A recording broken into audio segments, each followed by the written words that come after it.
with no direction, feeling down.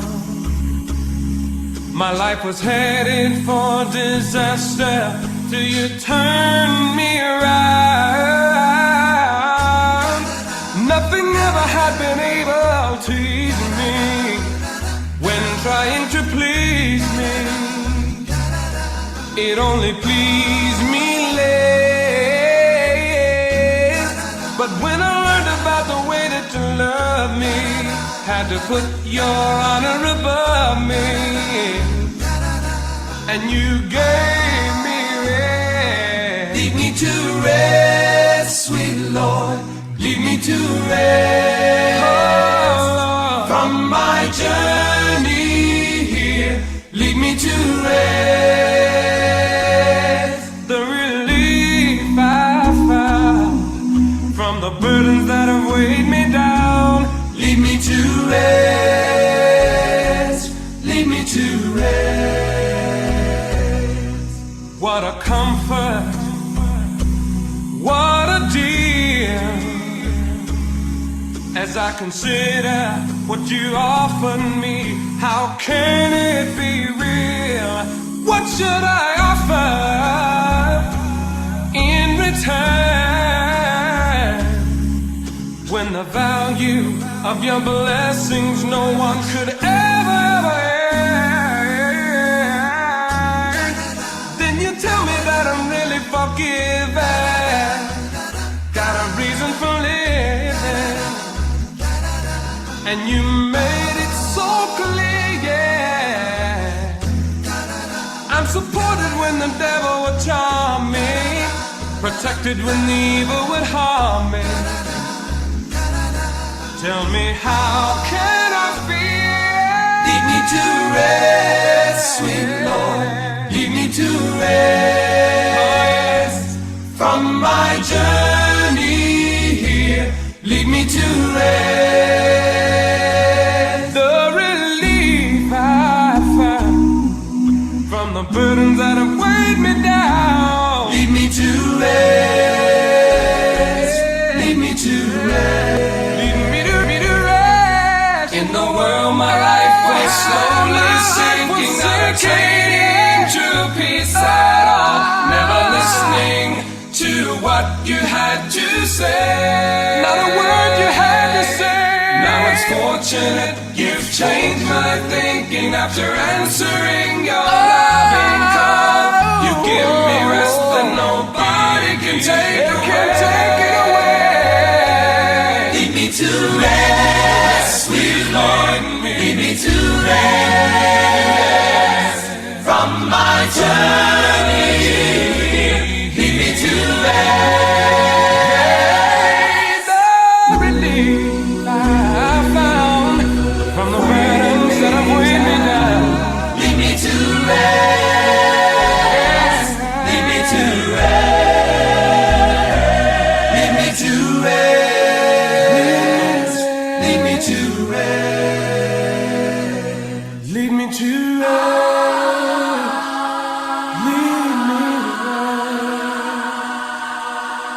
Oh Lord, won't you lead me to rest. Oh Lord, won't you lead me to rest. Oh Lord, won't you lead me to rest. Oh Lord, won't you lead me to rest. Oh Lord, won't you lead me to rest. Oh Lord, won't you. You will do your work, that you'll replace fear with hope, that you'll turn our attention toward you. And Father, I pray for those that are listening that interruptions will be taken away, that you'll give me clarity of speech. And most of all, Father, just ask that you're glorified through this, that we might experience you in a brand new way. And we thank you that this is possible this evening. In your name, amen. Amen. Amen. I'm going to share my screen just so you can kind of see that.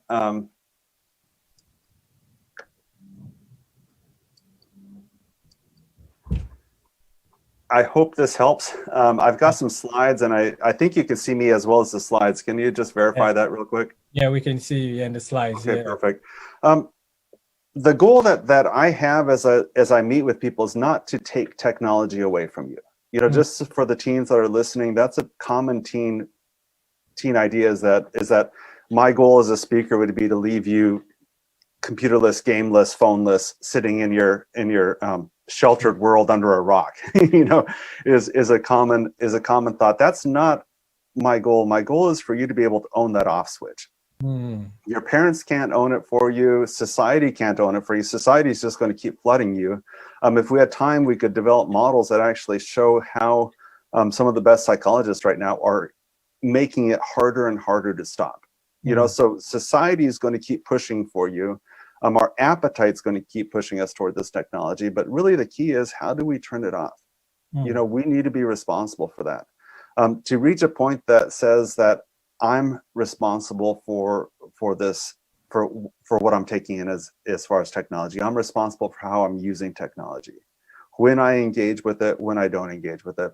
And so as you look at it, you know, as we start, just keep that in the back of your mind, that I'm not here to ruin your life. My goal isn't to take away. My goal is to give. And really, technology has its place in our lives. You know, for us to be able to do this meeting means that we're engaged with technology. For us to be able to share with each other, to connect, there's a positive side to technology. And so keep that in the back of your mind. Another thing that I just want you to really key in on as we start this is the verse John 10:10 says, "The thief comes to steal, kill, and destroy." That's the purpose. When Satan wakes up in the morning, that's his goal.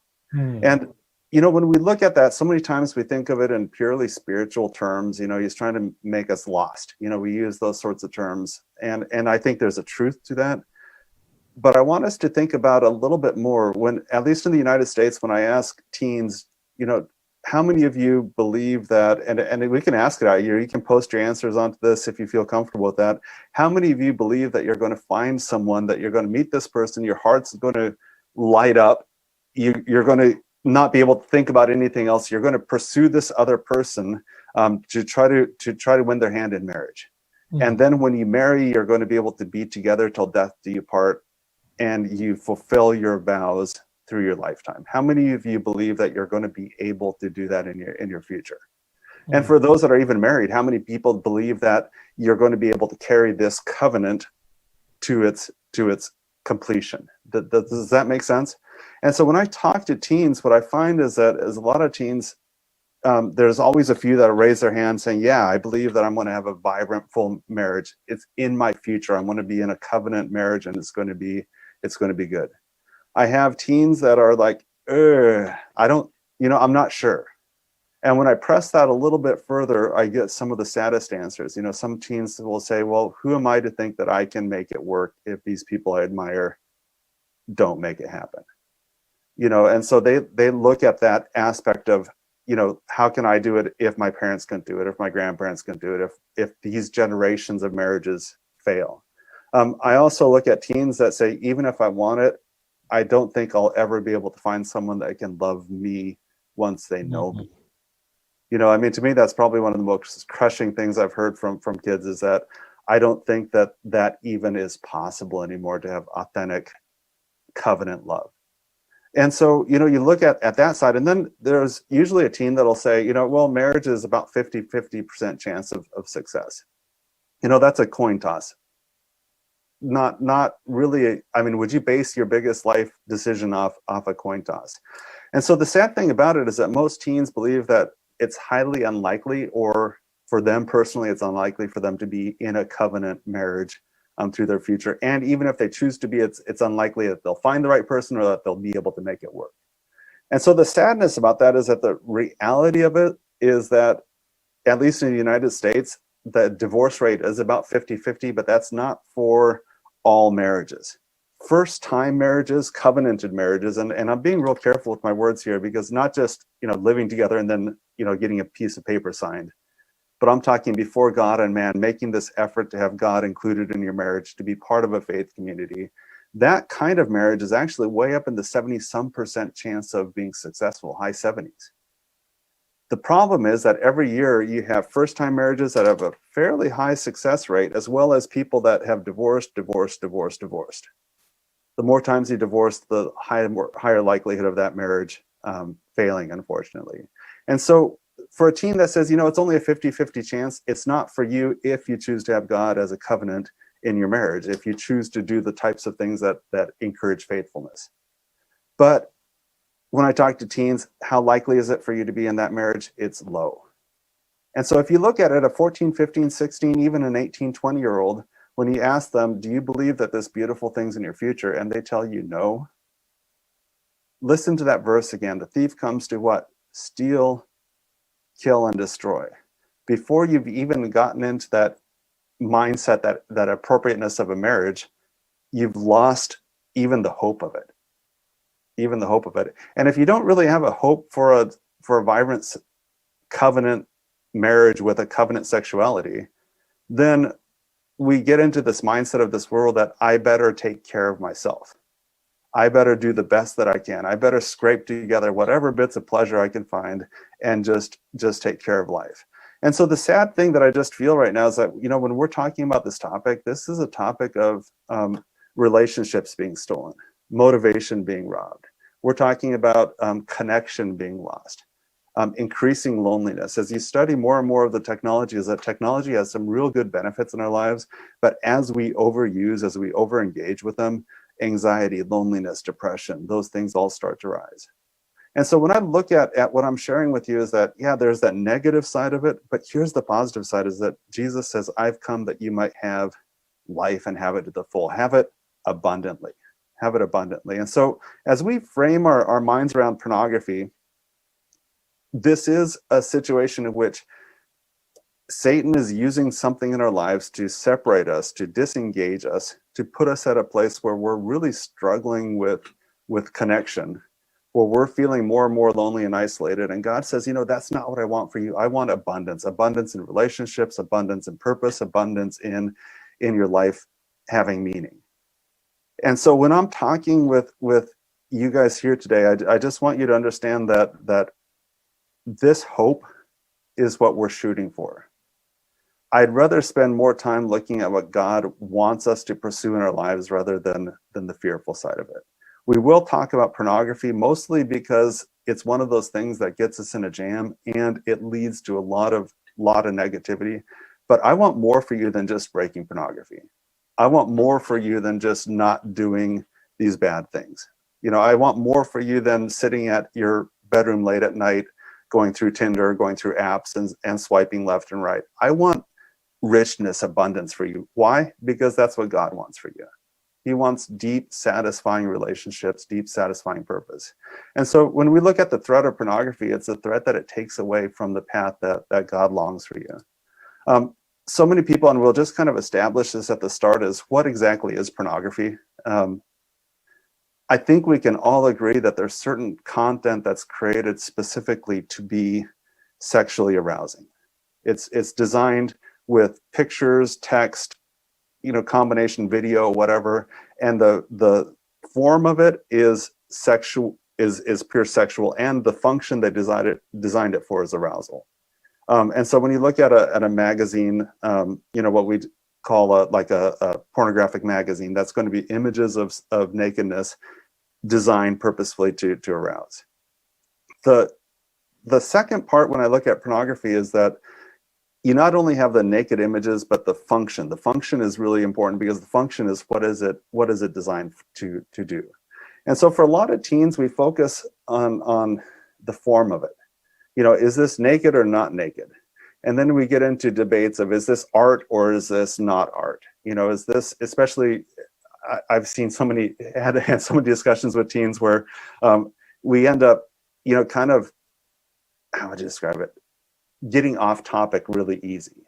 And so, arguing about what movies we should watch or what movies we shouldn't watch. Okay, this movie had some nakedness in it, but it wasn't pornographic. Well, this one was naked, but it was a true story. We get into all these debates. And so I'd like you to think more on not necessarily what the image is, but look at the form and the function of it. And this gets a little confusing. Let me give an example of a swimsuit catalog. When you open up a swimsuit catalog, either online or on, let's just pretend it's a catalog, a paper catalog, you see images of women in swimsuits. And so the form of it would be pictures as well as some descriptions. Usually they'll give descriptions about the material it's made out of, the sizes it comes in, the price, and the ordering information. So think about the form of that catalog. For most women, the function of that catalog would be to, well, two things. One of the functions would be to order a catalog. You order a swimsuit, so they'd look through the images, they'd look through the descriptions, they'd look through the prices, and they'd order a swimsuit. The other function is to make fun of the people that are models there, saying, oh, she's been airbrushed, she's fake, all these sorts of, can you believe that? So being catty about it would be what most girls use it for.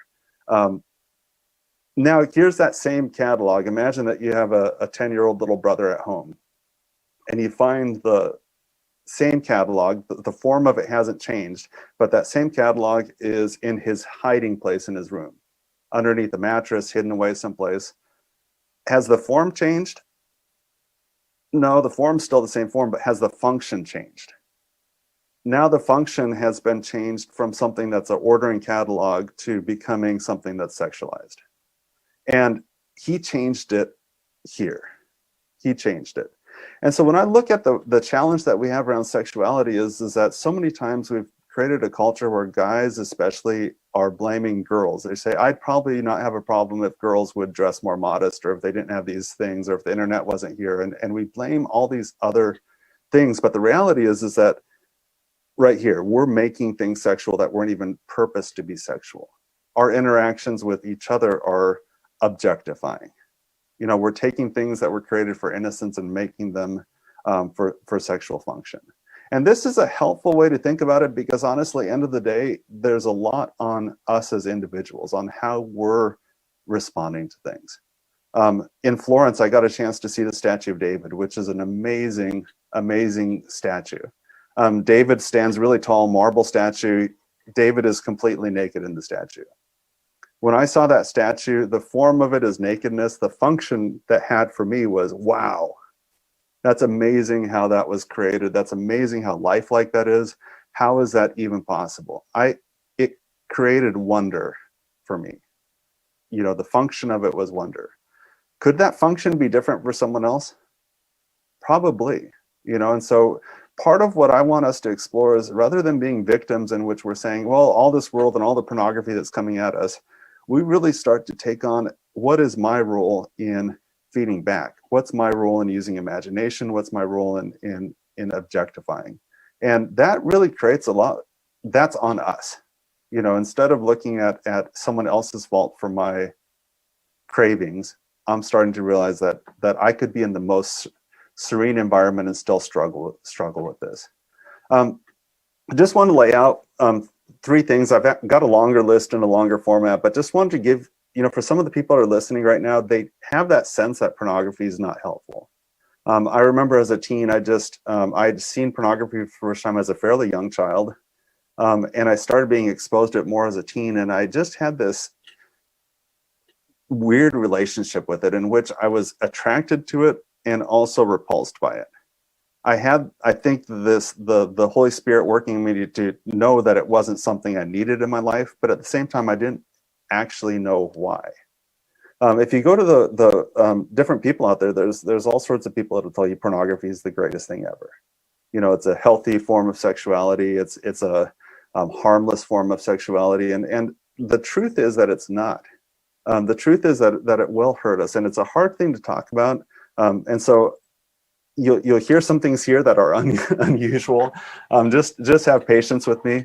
One of the things that we've seen over and over, and I work with teens mostly, but consult with, do some mentoring and coaching with adults also, is that sexual desire increases, sexual satisfaction decreases. The more pornography is used, the higher the appetite comes, the less the satisfaction.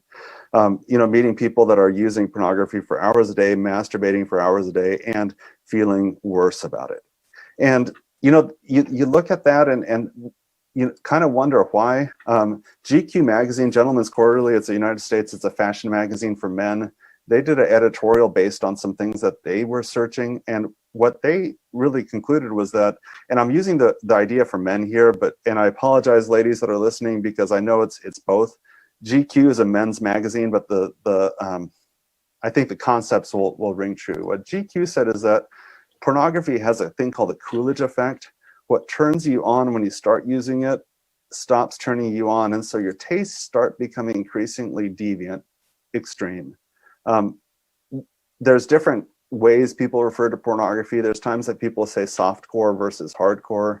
That might be the explanation of it, but while you originally were turned on or enjoyed looking at these sorts of images, now you're looking at something harder and harder.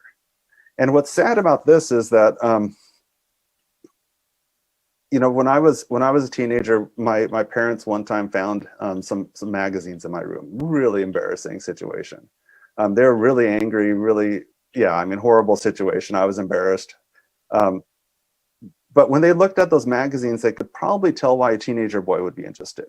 You know, they were pictures of naked girls. Nowadays, when parents are finding stashes, when girlfriends or boyfriends are finding pornography, they're finding things that have to do with incest. They're finding bestiality, animals.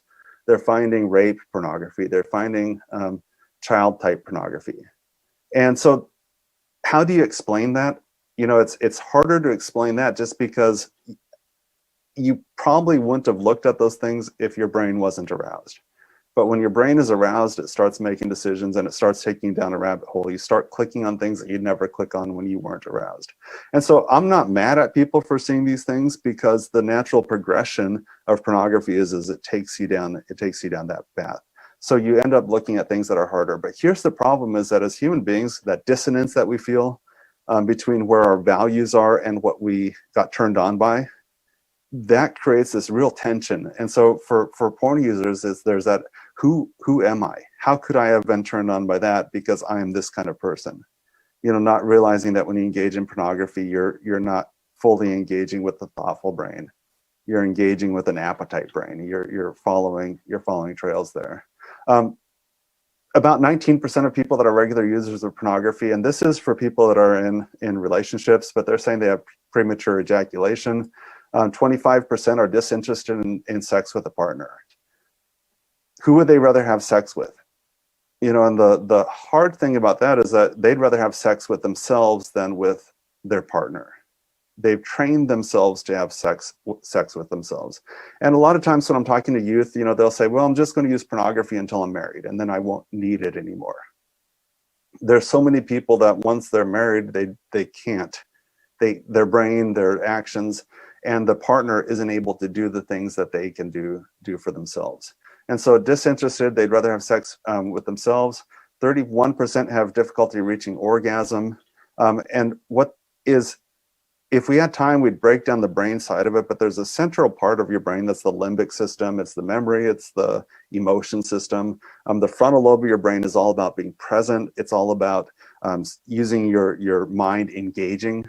And what they have to do is that for them to reach orgasm, they have to leave the present and go into memory and make the situation pornographic. They have to use fantasy for them to enjoy that situation. And so the heartbreak of that is that instead of being present in something that God designed for closeness, they end up vacant, absent in a world of fantasy. 34% experience porn-induced erectile dysfunction. And so once again, the thief comes to steal, kill, and destroy. You know, and so you've got a young man that's wanting to be a sexualized being at some point in his life, and so he thinks that he can engage in pornography now and there's no consequences later. And the reality is that there's all sorts of consequences. Ability to be in a covenant relationship gets harmed. For girls, there's no way that someone else will be able to handle it the way that you do when you get used to having sex on your own. And so my heart is really coming from a place, I hope you hear this, is that I'm not trying to cause fear for you. I'm just trying to show you where this road leads. It leads to isolation and aloneness. It leads to having to close out reality to focus on something else. Number two, it separates us from people, makes us consumers of people. The common lie is that pornography is not hurting anyone. There's no one being damaged by this. You're not getting an STD. No one's getting pregnant. No one's, all these things. Everyone's consensual. That's what the world wants you to believe, but the truth is that it's not. Tim Chester wrote a book. I really like this quote. It said, "Within the window, you see a beautiful smiling woman or a couple enjoying amazing sex, but think about what's happening outside the frame." And so if you've got a camera and you're framing in the picture, I'm doing it wrong here, you're framing in the picture, and you want to see what's here.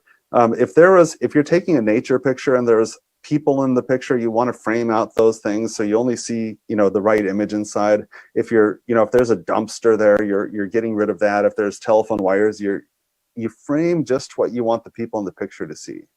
And the porn industry really does that, is that they're framing it so that it looks as appealing as possible, but what's happening outside the frame. What Tim Chester has done is that they studied it and frequent drug use on the behalf of the pornographic stars.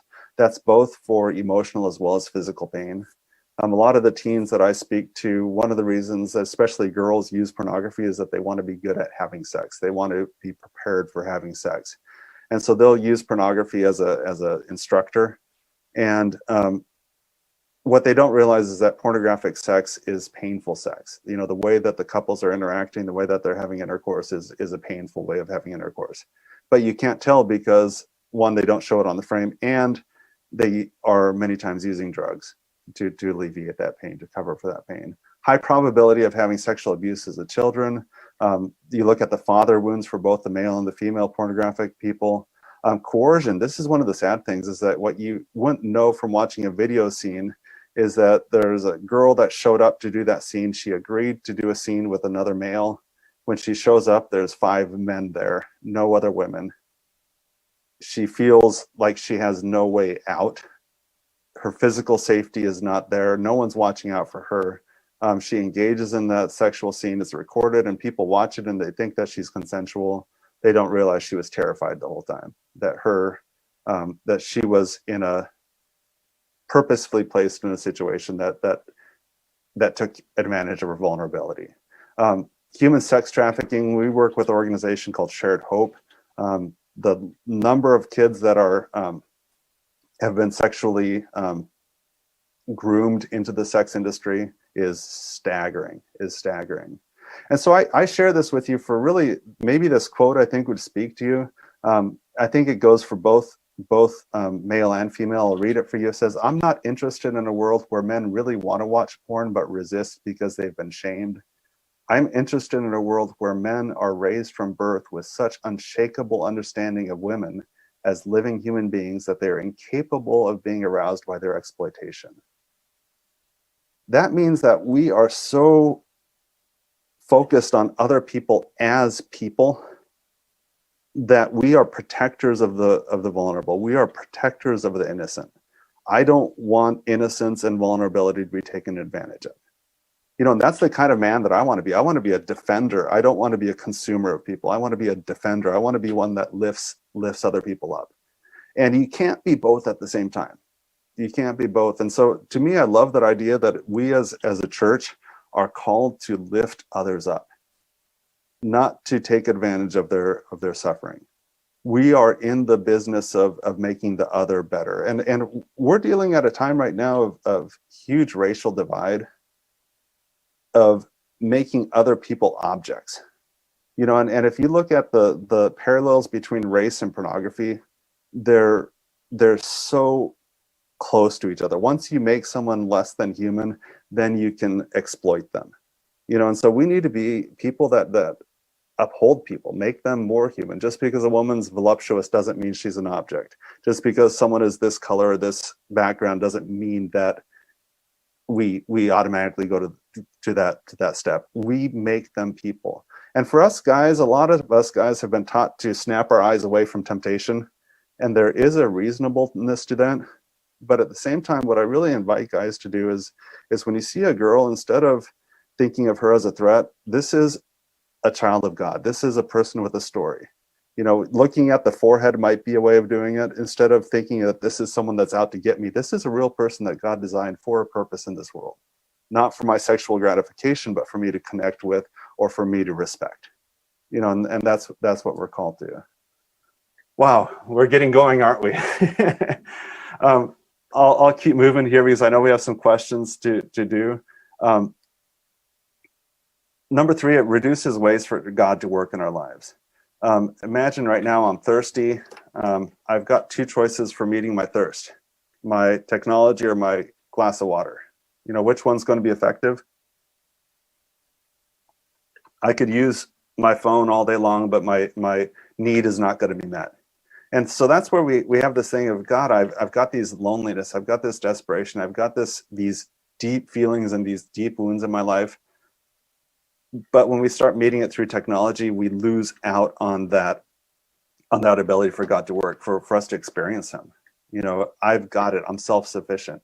To me, God is wanting to do so much, but we block it when we have it.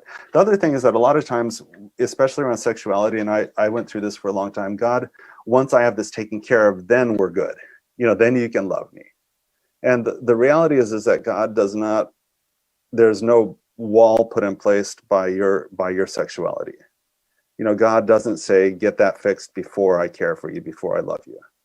You know, God's not waiting on this side of the wall saying, I can't love you. And so what we have to say is, you know, God, I've got my mistakes, I've got my struggles. I need your love. There's no way I can do this without your love and care. Can you sense right now that I'm trying to walk us toward having a deep personal why? We can't break these addictions, and we can't own that off switch until we have a reason why. I've given you 3 reasons why. But my guess is that you've got your own reason why. You know, when you start looking at your life, what is it that you want more of? More relationship. You want to be known. You want to be completely known and completely loved. I want to be out of secrets. You know, I don't want to be living where I worry when someone gets on my computer or phone whether I erased the history. I want to live in the freedom of being known.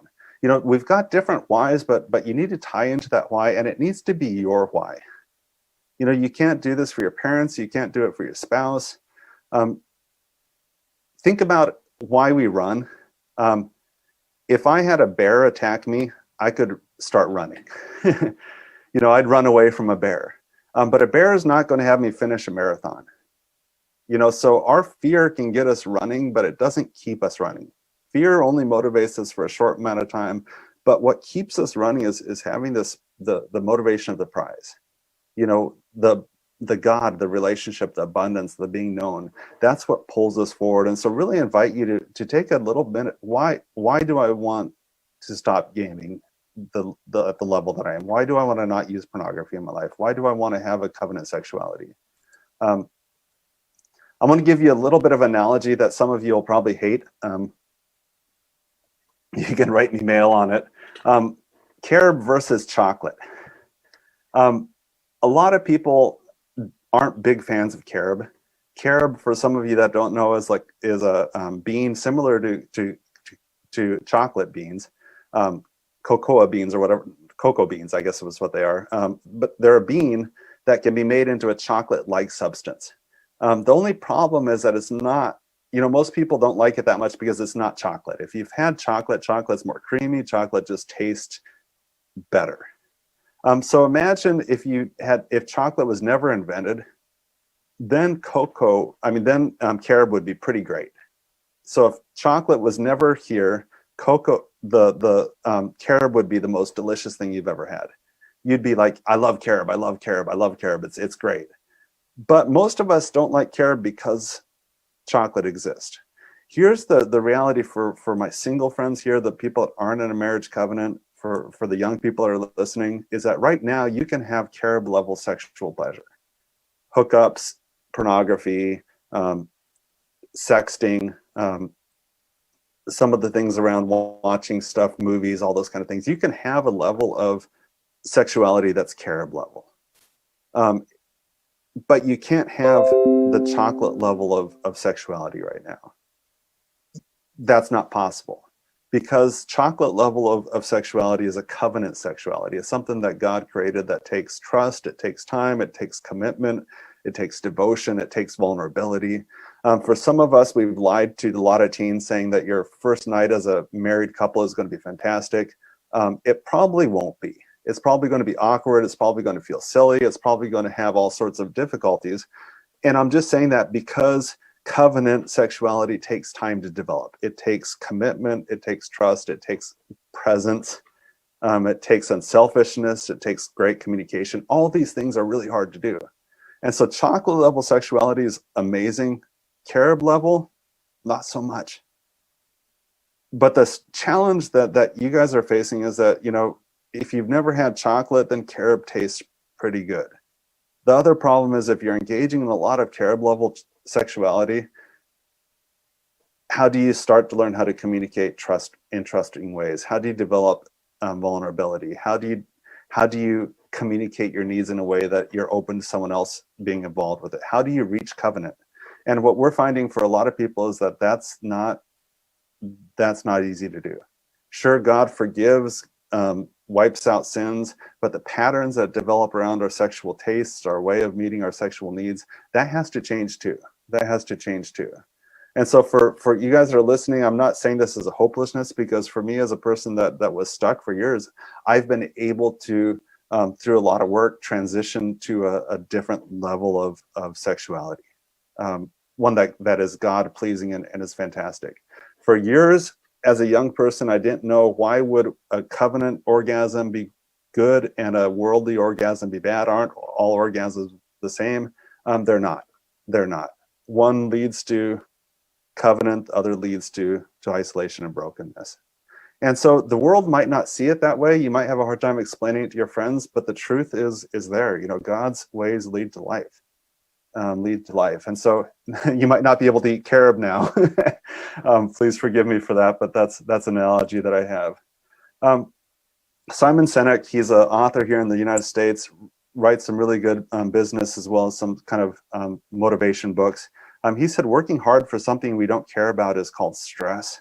Working hard for something we love is called passion. For years, we've tried to quit using porn. We've tried to quit having lustful thoughts. And that's stress inducing. What I want us to focus on is, how do we move toward life? How do we move toward passion? How do we move toward lives of purpose, lives of love? And that might sound kind of fuzzy, because yeah, we do have to do things that bring us into recovery. But it starts with a deep personal why. It starts with things that we want more of in our life that we're pursuing. It means that we're engaging in scripture, we're engaging in loving acts. It means that we're doing things in our lives to maybe give up some of our freedoms, if we know that they leave us trapped, but we're taking steps toward life. And to me, it's a passionate thing. Most people don't want to quit. A lot of people don't enjoy dieting, or a lot of people don't enjoy certain things because they're just looking at what they can't have. And what I want us to say is, let's focus on what we can have. There's a process that I help both teens and adults through. I don't know about you, but there's times that my brain just gets under attack. Whether it's images I've seen, whether it's thoughts that become obsessive, worries that I have. And I both mountain bike, snowboard, ski, some of those kind of things. And if I'm going down the hill and I see a tree or a rock coming toward me, if I focus on that rock or that tree, what happens? Straight into it. I have to look toward the path of freedom, and I have to be able to do that. But, when our brains are under attack, that's such a hard process to do. Philippians 4:8 is a verse that I think can give us some guidance under when our brains are under attack. It says, summing it up, friends, I'd say you do best by filling your minds and meditating on things true, noble, reputable, authentic, compelling, gracious, the best, not the worst, the beautiful, not the ugly, things to praise, not things to curse. Did you catch a key principle on this? It says, filling your minds. So that's probably step one, is that, what we fill our minds with comes out at the worst times. And so if we're not taking time, on a daily basis to fill our minds with things that are beautiful, noble, reputable, things of good reputation, those things needed constantly being pulled into our lives. So if we spend our day filling our lives with garbage, that's going to hit our compulsive thoughts. The other thing is that it says filling your mind and meditating on things. Did you catch that word, things? Not these words, but things that are true, things that are noble, things that are reputable, things that are authentic. So we have to take time to actually think about things.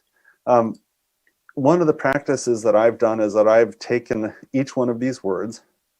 I've written my definition of that word. And so what does it mean to be true? What does it mean to be noble, authentic? I've taken each one of these words and I've given my own personal definition for it. And then I've done, some movies, books, TV, some things that are really image oriented for me that I can easily recall to mind, storyline type things that call to mind when I think about it. And so, maybe some scene from a movie or some scene from a book or that's just really catches my eye. I also have some personal examples of people in my life that I've really admired, or a situation in which this happened to me. When I observed a real noble behavior, when someone defended me in a way that is really, really cool. Reputable, some of these words are easier for these terms, but just a personal example you've had. Nature or activities. One of the things that I've done for activities is that I love to snowboard. And so I imagine me snowboarding, going up the lift, no tracks. I can choose which side of the lift I get off, and I can imagine going down the lift. On my mind with a thing that is pure. Untracked snow on a snowboard is about as pure as it goes. As a practicing Christian, I also have another section on this that has spiritual examples, biblical characters, Bible verses that come to mind. And so I write those things down. And then the other section is just anything else that comes to mind that would help me think about that. And so imagine now, for me, I've got these on my phone, but if I'm laying in bed and I'm just attacked by images or memories or regrets or guilt, at that point, pull out my phone, pick one of these words from Philippians 4:8 that appeals for me, and then look at that list and start thinking about things that are compelling, things that are noble. And I just think about that. If I get, still having that attack, I think about another thing. I think about another thing. And what I want to tell you is that this works. Why? Because the God who created our minds knows the path. God wants us to think about these things. And unfortunately, as Christians, we kind of spend a little too much time spiritualizing, thinking that I can't think about snowboarding because I have to think about Jesus. There's times when our brain's under attack that Jesus might be a little too, I hate to say it, but a little too hard to get our fingers on, but we can think about a real world example that we've had recently. And by the grace of God, we start thinking about these things. And before you know it, we can think about Jesus again. We get to there. And so this is just a tool that I want to leave you with, is that our brains are under attack. And so instead of trying not to think about pornography, not thinking about the mistakes that we made, let's think about these things. Let's think about these things. Let's choose life. And so, this has been a rush time. There's a lot more resources that I can send you. I apologize that for some of you that have reached out to me from the camp meeting, I'm still going through my list of responses, but I will respond to people as we go. But if you want to contact me personally, I've got some books, some resources that you might gain some help with. Chuck@projectpatch.org. So Chuck@projectpatch.org. That's our ministry name. We also have a series for parents and more or less teenagers. It's a USB series called Life Ready Kids. It's designed for kids 11 plus up to teenagers, and it's full on 12 programs that talk about pornography, video game addiction, social media, some of those kind of things. We've got Instagram, Twitter, some different ways of connecting, but really I want to be a resource to you for both information, but more so for hope. There's a lot more steps to this, but I think this is a good starting point.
I was hurting all alone. I was searching for a comfort I could find on my own, with no direction, feeling down. My life was headed for disaster till you turned me around. Nothing ever had been able to ease me when trying to please me. It only pleased me less. But when I learned about the way that you love me, had to put your honor above me, and you gave me rest. Lead me to rest, sweet Lord. Lead me to rest, from my journey here. Lead me to rest. The relief I found from the burdens that have weighed me down. Lead me to rest. Lead me to rest. What a comfort, what a deal, as I consider what you offered me. How can it be real? What should I